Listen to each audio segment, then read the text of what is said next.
Goldilocks and the Three Dinosaurs, as retold by Mo Willems.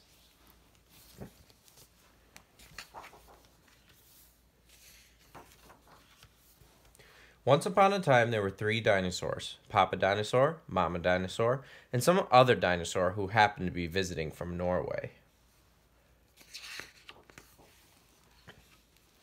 One day, for no particular reason, the three dinosaurs made up their beds, positioned their chairs just so, and cooked 3 bowls of delicious chocolate pudding at varying temperatures. "Oh boy," said Papa Dinosaur in his loud, booming voice, "it's finally time to leave and go to someplace else." "Yes," continued Mama Dinosaur, "I sure hope no innocent little succulent child happens by our unlocked home while we are, someplace else." Then the other dinosaur made a loud noise that sounded like a big evil laugh, but was probably just a polite Norwegian expression. "Ha ha ha ha ha!" The three dinosaurs went someplace else, and were definitely not hiding in the woods waiting for an unsuspecting kid to come by. Sure enough, 5 minutes later, a poorly supervised little girl named Goldilocks came traipsing along.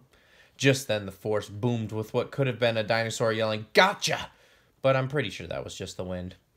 The loud noise was immediately followed by another loud noise that sounded kind of like, "Be patient, Papa Dinosaur, the trap is not yet sprung." But that could have been a falling rock or a squirrel. Either way, Goldilocks was not the type of little girl who listened to anyone or anything. For example, Goldilocks never listened to the warnings about the dangers of barging into strange, enormous houses. So as soon as Goldilocks came across the strange, enormous house, she barged right in.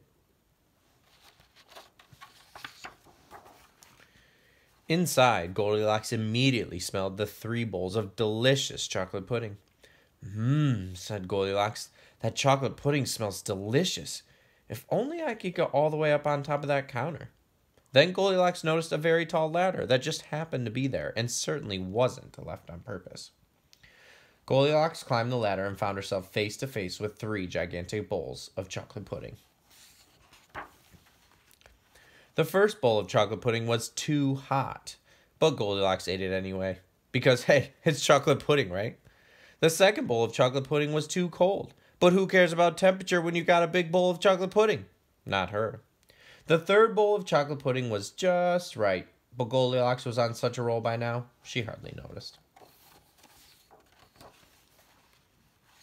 Soon, Goldilocks was stuffed like one of those delicious chocolate-filled little girl bonbons, which, by the way, are totally not the favorite thing in the whole world for hungry dinosaurs. Tired and groggy, Goldilocks noticed 3 chairs in the living room, so she climbed down the ladder and walked out of the kitchen. The first chair was too tall. The second chair was too tall. But the third chair was too tall. Goldilocks wasn't going to climb that high just to sit in some chair, so she hiked it over to the bedroom. When she got there, Goldilocks noticed that the beds were also gigantically big. "What's going on around here?" groaned the exhausted girl. "The bears that live here must be nuts."